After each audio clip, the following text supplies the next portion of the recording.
అందరికీ నమస్కారం. ఇవాళ మనతో ప్రముఖ ఆస్ట్రాలజర్ జ్యోతిష్య శాస్త్ర పండితులు మాడుగుల శివప్రసాద్ గారు ఉన్నారు. జూలై నెలలో సింహరాశి వారికి ఎలాంటి ఫలితాలు ఉండబోతున్నాయో వారి మాటలను తెలుసుకుందాం. గురుగారు నమస్కారం. ఆశీర్వచనం. గురుగారు, జూలై నెలలో సింహరాశి వారికి ఎలాంటి ఫలితాలు ఉండబోతున్నాయి కాస్త వివరించండి. శ్రీ మహాగణాధిపతయే నమః. ఐం మహాసరస్వత్యే నమః. శ్రీ లలితాంబికాదేవియే నమః.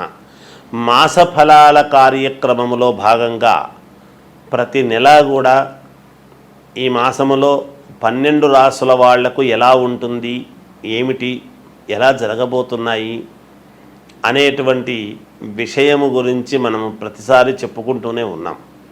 ఇప్పుడు కూడా జూలై మాసం అంతా కూడా ఎలా ఉంటుంది, ఈ జూలై మాసము అని మాసం అంటున్నాము కానీ మనము ఆంగ్లము పేరుతో మనము ఇంగ్లీష్ పదంతో మనం మాట్లాడుతున్నాము కానీ ఆషాఢమాసం అనేటువంటిది 6వ తేదీ నుండి ప్రారంభమవుతున్నది కాబట్టి జ్యేష్ఠమాసము అయిపోయి ఇక్కడ దక్షిణాయనము ఉత్తరాయణం అయిపోయి దక్షిణాయనము కూడా ప్రారంభమవుతుంది. కాబట్టి ఈ మార్పులు చేర్పులు అయనము ఎప్పుడైతే మార్పు జరుగుతుందో కూడా కొన్ని గ్రహాలు అనుకూలముగా కొంతమందికి చిన్న చిన్న స్వల్ప ఏదో మిశ్రమ ఫలితాలుగాను ఉంటాయి.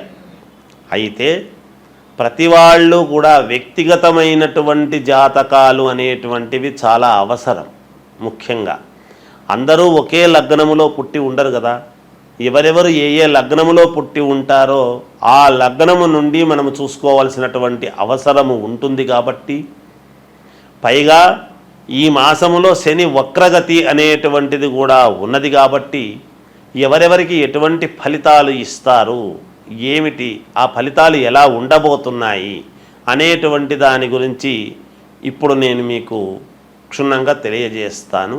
సింహరాశి వారికి ఈ మాసము చాలా అనుకూలముగా ఉన్నది. సంతోషకరమైనటువంటి వాతావరణముగా కనపడుతూ ఉన్నది. చాలా సంతోషంగా ఉంటారు. కుటుంబంలో కూడా బయటికి వెళ్ళినా సంతోషం, ఏ పని మొదలుపెట్టినా సంతోషంగా ఉంటుంది. అన్ని రంగాల వారికి అనుకూలమైనటువంటి ఫలితాలు ఉంటున్నాయి. ఏ రంగంలో ఉన్న వాళ్ళకైనా ఈ రాశి వాళ్లకు చాలా అనుకూలముగా ఉంటుంది గాక. ఆదాయానికి తగినంత ఫలితం వచ్చి తీరుతుంది. మామూలుగా ఏదైతే అనుకుంటారో వీళ్ళు వ్యాపారం చేస్తున్నప్పుడు వీళ్ళ ఆదాయం ఇంత అని అనుకుంటారు, దానికి తప్పకుండా సత్ఫలితం అనేది పొందుతారు. అంటే అంతే ఆదాయం రావటం, కొంచెం ఎక్కువే రావటం కానీ జరిగి తీరుతుంది గాక. ఉద్యోగాలలో అనుకూలవంతమైనటువంటి ఫలితాలు పొందుతారు.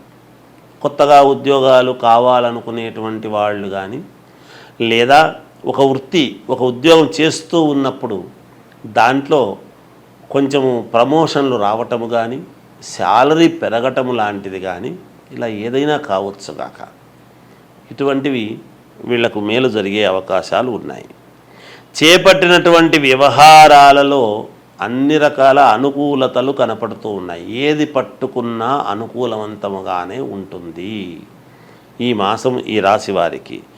గృహ నిర్మాణ ప్రయత్నాలు వేగవంతము చేస్తారు. ఒకవేళ అంతకంటే ముందు మొదలుపెట్టి ఆగిపోయి ఉంటే కానీ, లేదా ఊరికే అనుకుంటూ ఉంటారు తీసుకోవాలి అని, అనుకోవడమే కాకుండా ఆచరణలో పెట్టుండరు. ఇప్పుడు ఆచరణలోకి పెట్టడం జరుగుతుంది. దానికి కావాల్సినటువంటి లోను వగైరా రావటము కానీ, లేదా గృహ నిర్మాణాలు కడుతూ ఉండేటువంటి వాళ్ళు కట్టడానికి కావాల్సినటువంటి ఏర్పాట్లు చేసుకోవటము కానీ ఇలాంటివి వేగవంతము చేస్తారు.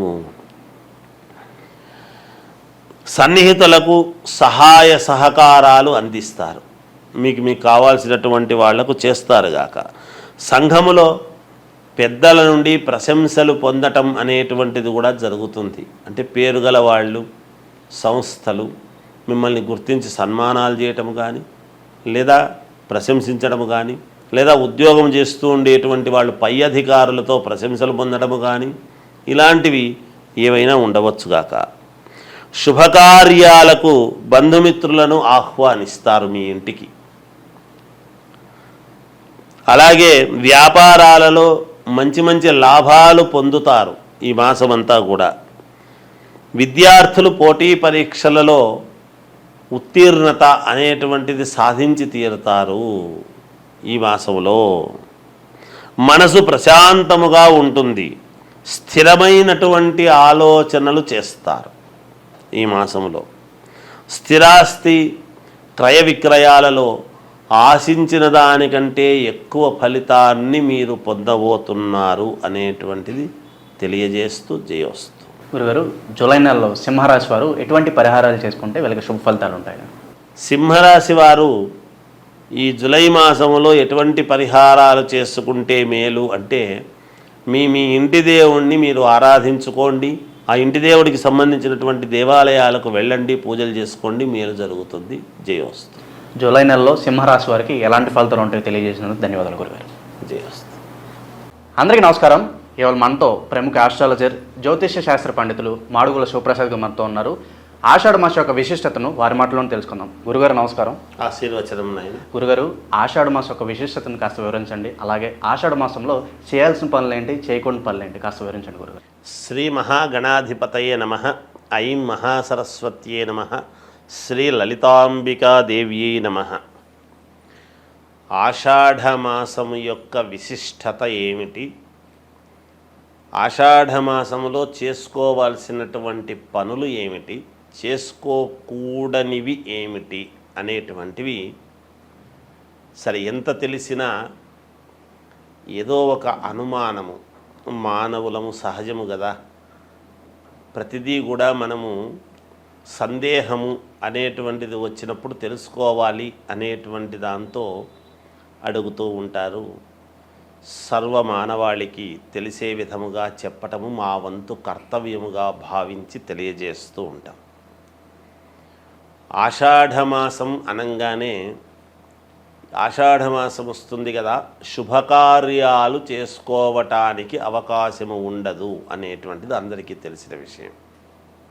అంటే వివాహాలు, గృహప్రవేశాలు, శంకుస్థాపనలు, మామూలుగా పండితులు వీళ్ళు బ్రాహ్మలు అనేటప్పటికీ ఉపనయన కార్యక్రమాలు, ఒడుగు అంటాం. అలా ఇక్కడ తెలంగాణ భాష వడకలగ్నం అని ఏదో అంటాం. అలా ఉపనయన కార్యక్రమాలు కానీ, శంకుస్థాపనలు, భూమి పూజలు కానీ, ఏదైనా ఒక కొత్త వ్యాపారము ప్రారంభించాలి, చెయ్యాలి అని అనుకుంటే అవన్నీ ఆషాఢమాసము కదా నాయన, ఈ మాసము కాస్త ఆగి చేసుకోవచ్చు కదా అని ఇలాంటివన్నీ కూడా చెబుతూ ఉంటాం. సరే, ఎవరైనా కాన్పులైనారు అనేటప్పటికీ మరి పుణ్యపురుడు కాబట్టి ఇంట్లో పుణ్యాహవాచనము ఇట్లాంటివి ఇవి చేసుకోవచ్చు.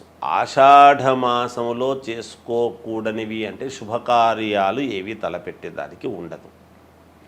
అయితే ముందుగా ఎవరైనా పెళ్లి సంబంధాలు మాట్లాడుకున్న వాళ్ళు కానీ, వాళ్ళ ఇంటికి రావడము, వీళ్ళింటికి పోవడము, ఇటువంటివి ఏమో మామూలుగా సందర్భాన్ని బట్టి చేసుకోవచ్చు. ముందే మాట్లాడుంటారు కాబట్టి వాటికి ఏమీ ఇబ్బంది ఉండదు. ఎందుకంటే వివాహం అనేటువంటిది ఎలాగో శ్రావణ మాసము తర్వాతను పెట్టుకుంటారు, మంచి రోజు చూసి. వచ్చిపోవడాలు, రాకపోకలు అనేటువంటివి సహజము కాబట్టి రెగ్యులర్గా జరిగేటివి జరుగుతూ ఉంటాయి. వెళ్ళవచ్చును, రావచ్చు. అదొక మార్గం. ఇక ఆషాఢమాసము చేసుకోవాల్సినటువంటివి ఏమిటి? ఇప్పుడు ఇవి చేసుకోవడానికి లేదు. శుభకార్యాలు, వివాహము, తర్వాత ఉపనయనము, లేకపోతే మనము ఎంగేజ్మెంట్ కానీ, అంటే నిశ్చయతాంబూలాల కార్యక్రమము అని ఇలాంటివి చేసుకోవటానికి లేదు. శంకుస్థాపనలు, కొత్త వ్యాపారాలు ప్రారంభం చేసుకోవటం కానీ, ఏదైనా ఒక షాపు ఓపెనింగులు కానీ ఇవన్నీ చేసుకోకూడనివి. ఇక చేసుకోవాల్సినటువంటివి ఏమిటి? మరి ఆషాఢమాసం అంతా ఖాళీగా ఉండాలనా, ఏమీ లేవా అంటే పరమ పుణ్యప్రదమైనటువంటివి ఉన్నాయనేది కూడా చెప్పాలి.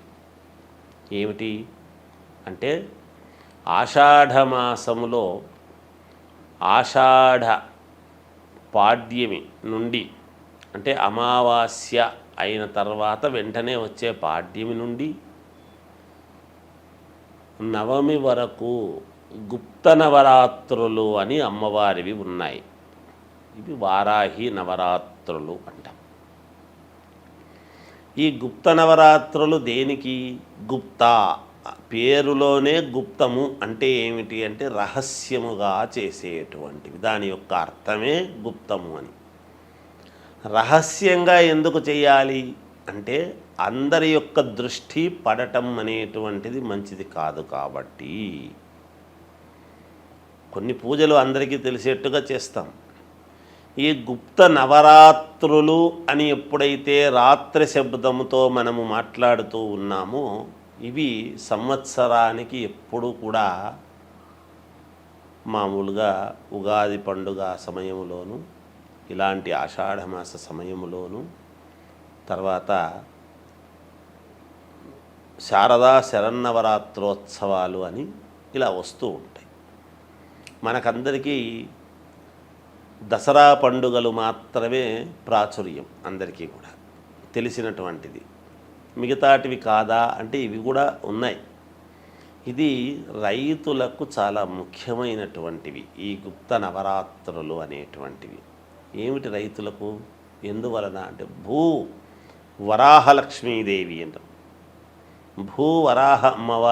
వారాహి అమ్మవారి యొక్క ఇది అయితే ఇవి భూములకు సంబంధించి ఎప్పుడైతే మనము చేస్తూ ఉంటామో, ఏవైనా భూమి తకరారులు ఉండినా, మంచి పంటలు పండాలి అని అనుకునేటువంటి వాళ్లకు మన ఇంట్లో ఎటువంటి కలతలు లేకుండా సస్యశ్యామలముగా నిత్య కళ్యాణం పచ్చతోరణములాగా ఇల్లు ఎప్పుడూ కూడా కళకళలాడుతూ ఉండాలి అని అంటే కానీ ఈ పూజలు చేస్తూ ఉంటారు. ముఖ్యంగా రైతులు భూములకు చేసేటువంటి పూజలు ఏమిటి? ఈ నవరాత్రులు ప్రతిరోజు కూడా భూమిని పూజ చేస్తూ దశమి రోజు అనేటువంటిది ఒకటి ఉంటుంది. తర్వాత వచ్చేటువంటి ఏకాదశి, ఇత్తనాల ఏకాదశి, ఆషాఢ శుద్ధ ఏకాదశి, తొలి ఏకాదశి అని వస్తున్నది. రైతులకు చాలా ప్రాముఖ్యత కలిగినటువంటిది. ఈ దశమి నాడు ఈ నవరాత్రులు ఎప్పుడైతే అమ్మవారిని భూమిని మనము పూజ చేస్తూ ఉంటామో, మరి పంచభూతాలలో ఒకటి అయినటువంటి భూమాతను ఎప్పుడైతే మనము నమ్ముకొని కదా ప్రతి రైతు కూడా పూజ చేస్తాడో, ఆకాశము కరుణించి వర్షాన్ని ఇవ్వటం అనేటువంటిది దశమి నాడు జరుగుతుంది. ఈ చేసినటువంటి పూజలకు చాలా సంతోషించి ఎప్పుడైతే దశమి రోజు ముందు రోజు వానలు కురుస్తాయో, తొలకరి వానలు అని చినుకులు పడతాయో, మరుసటి రోజు సేద్యము చేసుకొని ఇత్తనాలు వేసుకోవటానికి రైతు ఇలా ఆకాశం వైపు చూస్తూ ఎప్పుడు కరుణిస్తుందా అనేటువంటి ఇది చూస్తూ ఉంటాడు. రైతులకు చాలా విశేషమైనటువంటిది, పుణ్యప్రదమైనటువంటి మాసము ఈ ఆషాఢ మాసము. రైతులకు చాలా ముఖ్యము అని అంటున్నాము అంటే మనందరికీ రైతు ముఖ్యము కదా. అన్నము అనేటువంటిది, రైతు అనేటువంటి వాడు లేకపోతే అన్నం ఎక్కడి నుంచి వస్తుంది? మనకు ఏ పంట రావటం కష్టమే.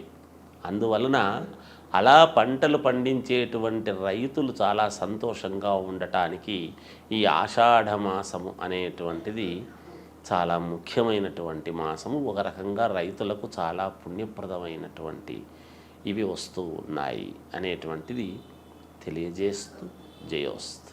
ఆషాఢ మాసం యొక్క విశిష్టత, అలాగే ఆషాఢ మాసంలో చేయాల్సిన పనులు, చేయకూడని పనులు వివరించినందుకు ధన్యవాదాలు గురుగారు. జయోస్తు.